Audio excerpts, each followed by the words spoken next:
დამოუკიდებლობის გამოცხადების შემდგომ პრეზიდენტი ნიქსონი ჩამოვიდა საქართველოში. ეს იყო კეთილი ნება, კეთილი ჟესტი საქართველოს მიმართ.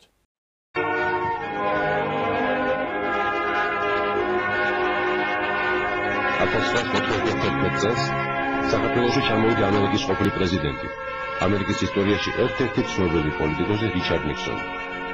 იგი საქართველოს ვითარების დაჟღვის მიზნით ესწრებოდა. Sure you understand this is the spirit of independence. მაგრამ რაც უფრო მაღალებს, ყველაზე უფრო ძალიან მოწესრიგეს არის თქვენი ყველა დამოუკიდებლობის. დიდი მადლობა, რადგან პრეზიდენტი.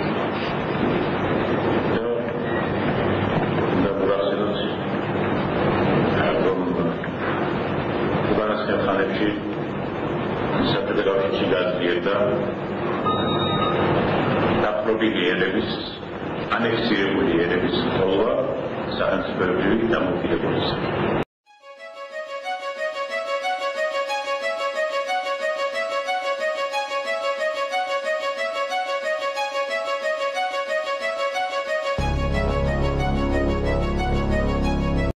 Mr. Zviad Gamsakurdiyas. The chairman? Yeah. Oh, I met with him twice. Well, 3 times. Zviad Gamsakurdiyas ორჯერ, არა, 3ჯერ შევხვდი და საკმაოდ კარგად ვიცნო. იგი ძლიერი ლიდერია. ზოგიერთ ქვეყანაში მიაჩნიათ, რომ ძალიან ძლიერიცაა. ამასთანავე პრაგმატისტიცაა. ცდილობს მშვიდობიანი გზით მოაგვაროს ყველა კონფლიქტური საკითხი. მშვიდობის გზით და არა ძალის მიერით მონახოს საერთო ენა ოპოზიციასთანაც. მე ვფიქრობ, იგი ქართველებს გამარჯვებამდე მიიღო. ნიქსონის ჩამოსვლა იყო კეთილი ჟესტი ამერიკის ოფიციოზისგან და მხარდაჭერი ჟესტიც იყო საქართველოს პრეზიდენტის მიმართაც, რომ ისინი გარკვეულწილად მხარს უჭერდნენ პრეზიდენტ გამსახურდიას ამერიკის კაპიტოლიუმზე 1990 წელს აღიმართა დროშა ზვიად გამსახურდიას საპატივცემულოდ. მაგრამ იმ პერიოდში მოხდა მოსკოვში სახელმწიფო გადატრიალების მცდელობა GKČP, რომელსაც იანაევი ედგა სათავეში ვიცე-პრეზიდენტი და გორბაჩოვი ფაროსზე იყო და მოხდა ის, რომ ზვიად გამსახურდიამ მაშინ გააკეთა განცხადება, რომ აქ რაღაც ლაცუბთად არ არის ყველაფერი და ეს რაღაცა გათამაშებულს გავსო. და ამის თაობაზე მაშინ კითხვაც კი დაუსვეს ამერიკის პრეზიდენტს, რომ გამსახურდია მიიჩნევს, რომ რაღაც სხვაგვარად მიდის პროცესებიო, მაშინ აი ამ პრესკონფერენციას ესწრებოდა გოგი გაჩეჩილაძე, მრჩეველი ზვიად გამსახურდიასი და მან თავისი ყურით მოისმინა, როგორც იხსენებს,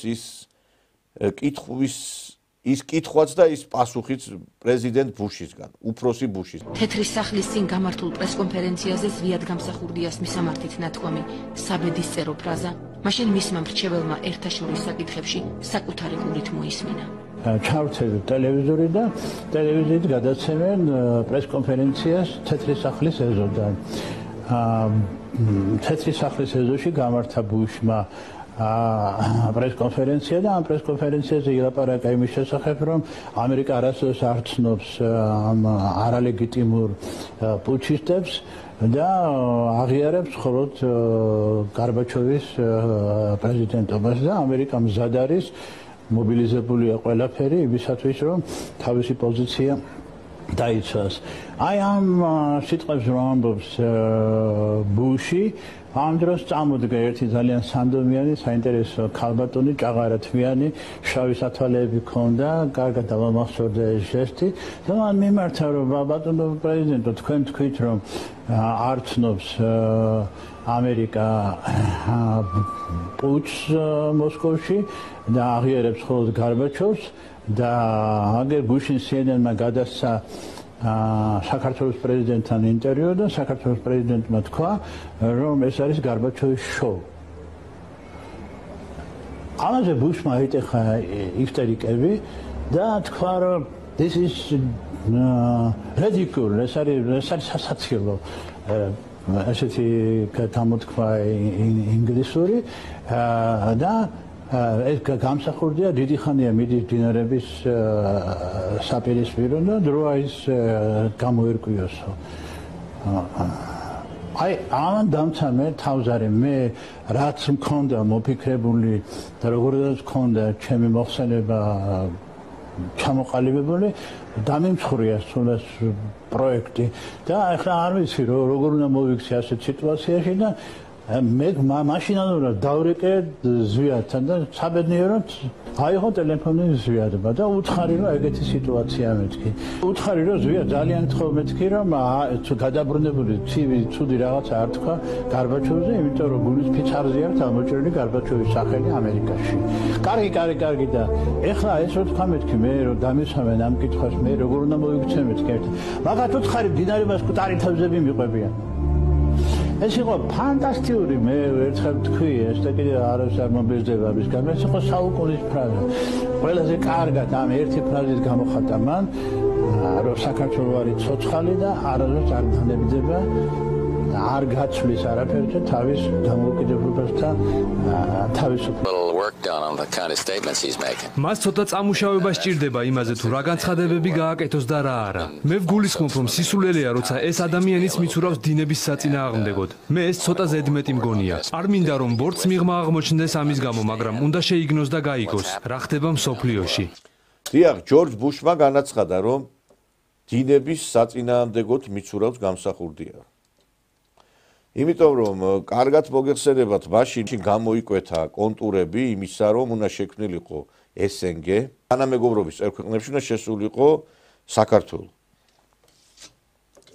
და ამის თაობაზე სხვათა შორის მაშინ ზვიად გამსახურდიაც ფიქრობდა რომ მაგრამ ისეთი შექმნილი იყო ფონი რომ ამისი გაკეთება მაშინ მას ძალიან გაუჭირდებოდა. სხვათა შორის მაშინ ომი როდესაც დაიწყო და შტურმი დაიწყო პარლამენტზე, მან ეს ამ გადაწყვეტილების ამ საკითხის გადაწყვეტა მიანდო საქართველოს პარლამენტს ოფიციალურად როგორც იყო საჭირო. მაგრამ პარლამენტმა არ ჩათვალა საჭიროდ SNG-ში შესვლა და თანამეგობრობასთან დაკავშირებით კარგად მოგეხსენებათ უკვე იკვეთებოდა კონტურები და ზვიად გამსახურდია ბალტიისპირა ქვეყნების გავსად ცდილობდა რომ დამოუკიდებელი თამაში ეთამაშა და ქვეყანა წარმართულიყო სხვა გზით.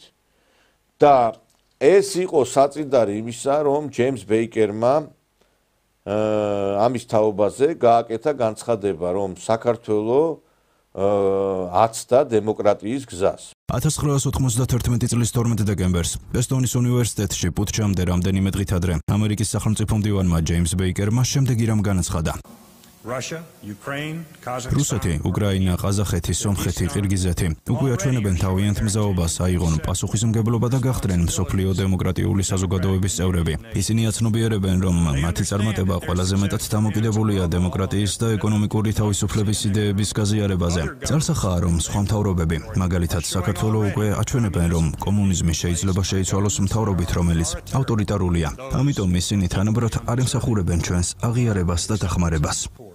თავდაპირველად ხარდაჭერილი საქართველოს ხელისუფლება და ზვიად გამსახურდია აღმოჩნდნენ ამერიკული პოლიტიკის მიღმა. ხედავს რა დღეშია საქართველო, რომ ჩაკეტა ამ კაცმა და იზოლირება გააკეთა. წაგაკითხოთ ყველა დოკუმენტი, გიმალავ, თქვენ დეპუტატები არ თხოვნობთ თქვენ უფლებებს. წაგიკითხათ მაგალითად 4 დღის წინ აქ იყო ჩამოსული კონსული ამერიკის შეერთებული შტატების და რა გადასცა ოფიციალურად. პრესაში არ აკვეთებს. რა უთხრა სენატორმა დესხოსინმა კონგრესმენმა ხოიერმა გაგაცნოთ დეპუტატებს რომ საქართველოსკენ არავინ არ გამოიხედავს ამ შენ იქნები იმიტომ რომ შენ დაღუპვისკენ მიყავს საქართველო იზოლაციისკენ მიყავს საქართველო ვერ ატყობთ რომ გატყვილებთ 50 სახელმწიფო მზად არის ოქსნობს რომ არის ვაქცინოთ დუმინეთმა და ჩვენ დოვალის ამბავია და ეს ამბავი რო ატყდა ეს ამბავი რატომ ატყდა იცით? მსოფლიომ თქვა, რომ ეს არის დიქტატორული სახელმწიფო, არავინ ჩვენ არ ავიცნობთ ამ სახელმწიფოს. ასეა და არა ისე. გაგიგიათ, კაცო, ჯერ ცნობაო, მერე დემოკრატიაო. რატომ ბატონო რისთვის იბრძოდი დემოკრატიისთვის? აშენე დემოკრატია, ვინ გიშლის ხელს? ამერიკამ ფაქტობრივად განაჩენი გამოუტანა საქართველოს პრეზიდენტს. განსაკუთრებით მას შემდეგ, რაც ბეიკერმა გააკეთა განცხადება, მას შემდეგ, რაც ბუშმა დინების საწინააღმდეგოდ მიცურავს ზვიად გამსახურდიაო, იმის შემდგომ უკვე ფაქტობრივად საქართველოს საკითხი გადაწყვეტილი იყო და ამის თაობაზე ზვიად გამსახურდია გარკვეული ხნის შემდგომ უკვე აფასებს რა მოვლენებს ამბობს რომ მას სწორედ ამერიკელებმა და დასავლეთმა გამოუტანეს განაჩენი. მთავრობები, რომელსაც თქვენ დემოკრატიულს უწოდებთ, სინამდვილეში კარგახანია განუდგნენ დემოკრატიას. დემოკრატია იქცაც არიელ სიტყვათ, რომელსაც თავის ნებაზე ატრიალებენ დასავლეთის მთავრობათა ამა თუ იმ პოლიტიკური ინტერესების შესანიღბად. როცა ამ მთავრობებს სურთ გააძლიერონ თავიანთი გავლენა და სამხედრო ყოფა რომელიმე რეგიონში, თავდაპირველად ცდილობენ მოისყიდონ ამ ქვეყნის ხელისუფლება და თუ წინააღმდეგობას წააწყდნენ, უბრალოდ ამხობენ მას. ასეთ შემთხვევაში მათთვის არ აქვს მნიშვნელობა დამხობილი რეჟიმის ხასიათს, დემოკრატიულია იგი თუ ავტორიტარული. ეს სტაცებლური მიდგომა ქვეყნების სადმი დღეს საბოლოოდ დამკვიდრდა ნატოს სახელმწიფოებში. აღსანიშნავია, რომ დასავლეთის ყველაზე მძლავრი სახელმწიფოები უკვე აღარც კი ცდილობენ შენიღმონ თავიანთი ზრახვები და აშკარად და ცინიკურად თრგუნავენ სხვა ხალხთა ნებას. სწორედ ეს მოხდა საქართველოში. კაცობრიობის მტრებს ამ სიტყვის პირდაპირ მნიშვნელობით ისინი მიზნად ისახავენ ყველა სხვა ხალხის გენოციდს პლანეტის მთელი მოსახლეობის ერთი განსაზღვრული ჯგუფის გამოკლებით. ეს ჯგუფი მჭიდროდ არის დაკავშირებული შეერთებულ შტატებსა და ევროპასთან და მთელი ძალით მიელტვის მსოფლიო ბატონობისკენ. ზოგადად მე მას ევროამერიკულ იმპერიალიზმს უწოდებდი. მთავარ დამკვირველ ძალას მასში წარმოადგენს შეერთებული შტატები. შეიძლება ითქვას, სახელმწიფო გადატრიალება საქართველოში იმართებოდა ოკეანის გადაღმიდან. შეერთებული შტატების სახელმწიფო მდივნის ჯეიმს ბეიკერის პირადი მონაწილეობით და ბუშის ლოცვა კურთხევით. ბეიკერმა პირდაპირ მოუწოდა პუტჩისადმი საქართველოს ბანდიტურ ოპოზიციურ დაჯგუფებებს. ამერიკაში ჩინებულად იცოდნენ, რომ ოპოზიცია საქართველოში კრიმინალური მაფიისა და ყოფილი პატროკრატებისგან შედგებოდა. ბეიკერმა მკაფიოდ მიანიშნა, რომ ამერიკის შეერთებული შტატები არ უჭერდა მხარს საქართველოში არსებულ რეჟიმს და არაფრით დაეხმარებოდა მას. სცენარი გადატრიალებისა, რომელიც შეერთებულმა შტატებმა მოაწყო საქართველოში, ადრე არაერთ გზის გამოუყენებია. ჩვენ მივესწრაფოდით დამოუკიდებელი პოლიტიკის გატარებას. არ დავემორჩილეთ დასავლური სახელმწიფოების დიქტატს. არ ვიქეცით მათი ინტერესების მსახურად. უფრო მარტივად რომ ვთქვათ, ჩვენ არ დავუშვით, რომ საქართველო დასავლეთის კოლონიად ქცეულიყო. დასავლეთს კი მხოლოდ ისეთი ხელისუფლება აძლევდა ხელს, რომელიც უსიტყვოდ აღასრულებდა მის ნებას.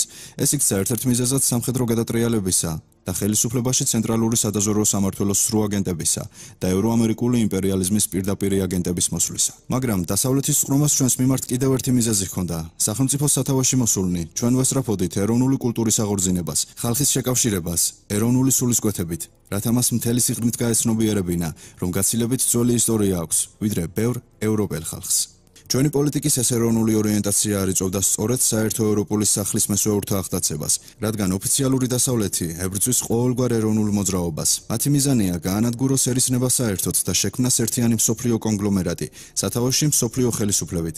ძალები, რომელთაც ეკისრებათ მსოფლიო ხელისუფლების ბატონობის შემზადება, სხვა ქვეყნებს განიხილავენ მხოლოდ რესურსების თვალსაზრისით.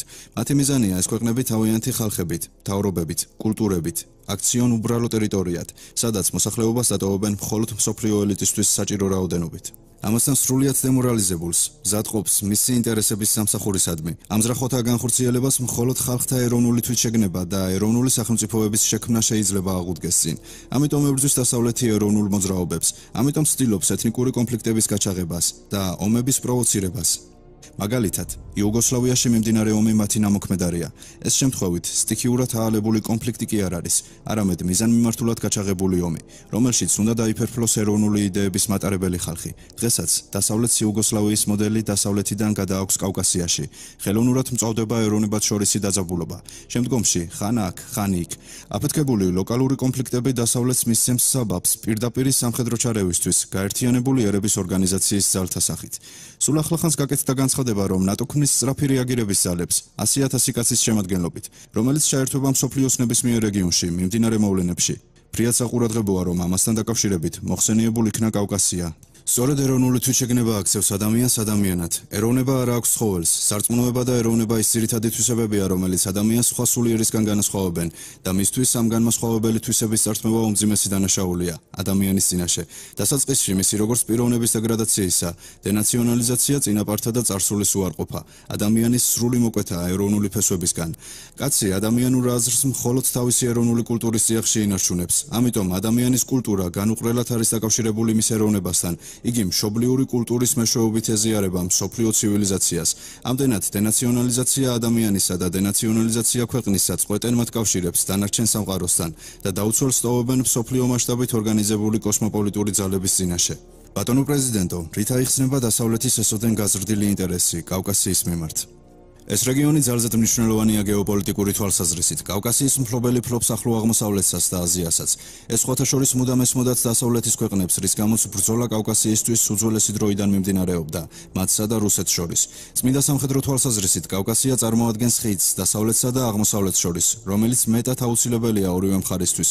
რუსეთიც კავკასიას ოდითგანვე განიხილავდა როგორც მნიშვნელოვან გეოპოლიტიკურ პლაცდარმს, მაგრამ რუსეთი დღეს სუსტდება და ამიტომ დასავლეთი მიისწრაფის ხელიდან გამოსტაცავს მას. ინიციატივა თავისი გავლენა გაავრცელოს ამ რეგიონში და ბოლოს მოახდინოს მისი ოკუპაცია, მაგრამ ეს შეუძლებელია კავკასიის სრული ბალკანიზაციის გარეშე. საკმარისია, რომ რუსეთმა სცნოს მთის რესპუბლიკების დამოუკიდებლობა, რომ მათი სახით მყისივე შეიძენს ყველაზე ერთგულ მეგობარს, რადგან აქ მკაფიოდ განასხვავებენ ელცინსა და რუსეთის სახელმწიფოს.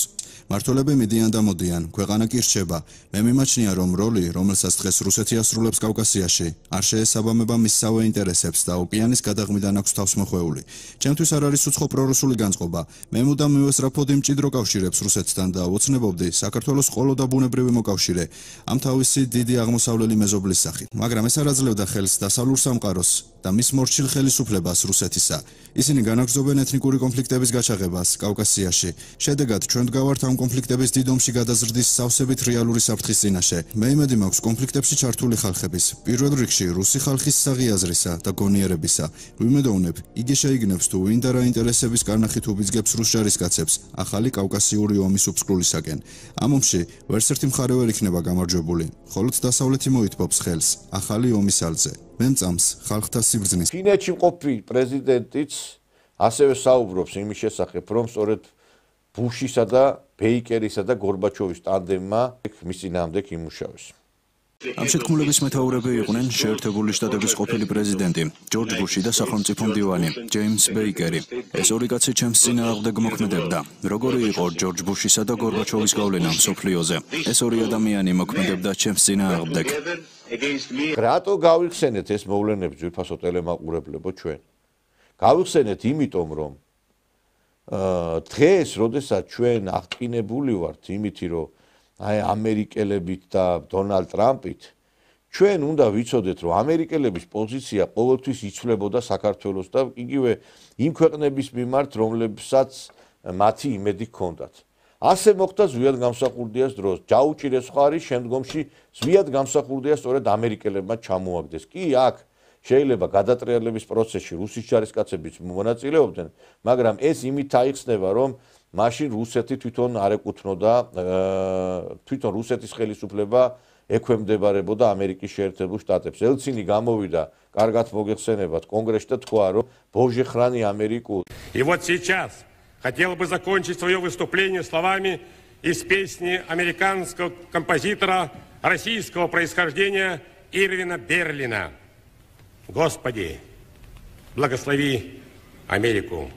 მთლიანად რუსეთის ხელისუფლება იყო ამერიკის ხელისუფლებაზე ჩამოკიდებული. და ამით აიხსნება ის, რომ ერთ პერიოდს, როდესაც ზვიად გამსახურდია იყო მოკავშირე რუსეთისა, ელცინი პირველი იყო, ზე ჩამოვიდა ყაზბეგში, შეხვდა ზვიად გამსახურდია პუშკინის სიტყვებითაც კი შეეგება მას.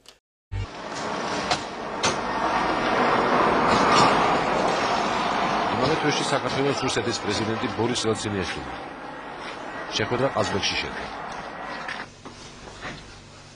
Я должен сказать вам, что мы долго ждали этот день. Долго ждали его как-то символически, что мы встречаемся на том месте, где впервые нога Пушкина вступила на грузинскую землю. Как-то все это красиво получилось, поэтически получилось, и мы благодарны судьбе за это. საბჭოთა კავშირის წინააღმდეგ პრეზიდენტი საქართველოს მიიღო სასურველი მხარდაჭერა სამხრეთ ოსეთის ავტონომიის საკითხებში. Договорились, что надо принять действенные меры по восстановлению мира и стабильности в Шидакартли, то есть бывшей Южно-Осетинской автономной области. Вы знаете, что там происходят очень неприятные события. Надо прекратить это кровопролитие, надо восстановить мир и стабильность.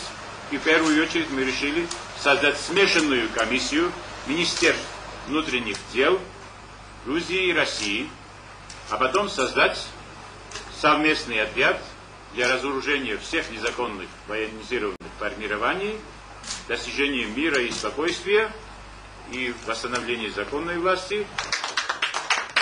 ორი ქვეყნის ხელმძღვანელმა დამშვიდობებისას ერთმანეთწმირობა მისცეს, რომ მათი მოქმედება კოორდინირებული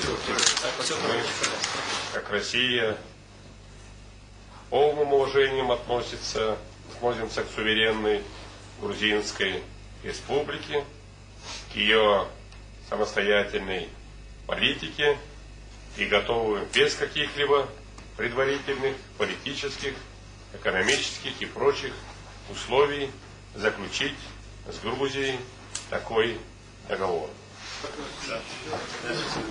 ვიადგამსახურდიას თანხლები პირები აშკარად ატყობდნენ შეხვედრით გამოწვეულ კმაყოფილებას. Это первый шаг в этом направлении. გორბაჩოვის პოლიტიკის წინააღმდეგ საქართველოს მხარდაჭერას ბორის ელცინი პირდებოდა. დამოუკიდებლობის გამოცხადებას ხელს თითქმის აღარაფერი უშლიდა. Договор между Грузией и Россией во всех областях. Он будет подготавливаться. Будут созданы рабочие группы. С нашей стороны они уже работают.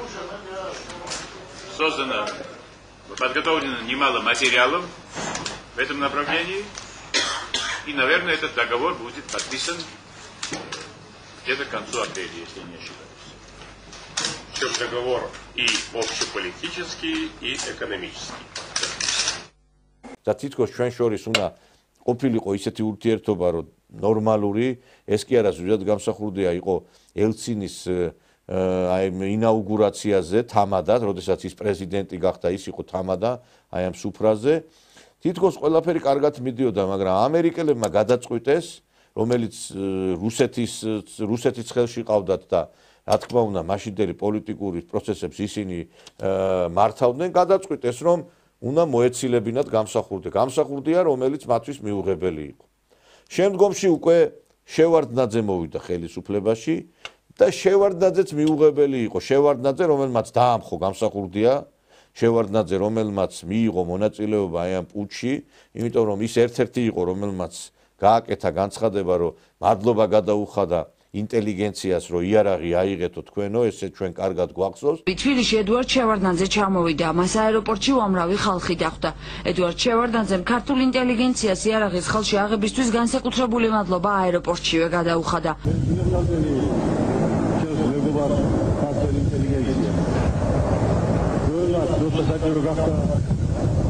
იარაღი ავტომატურად დაიჭირა ხელში. ისე ზოგადად საქართველოს ასოციაციის პარლამენტი ადრე გამოფხიზდა თავის ხალხს. მადლობა.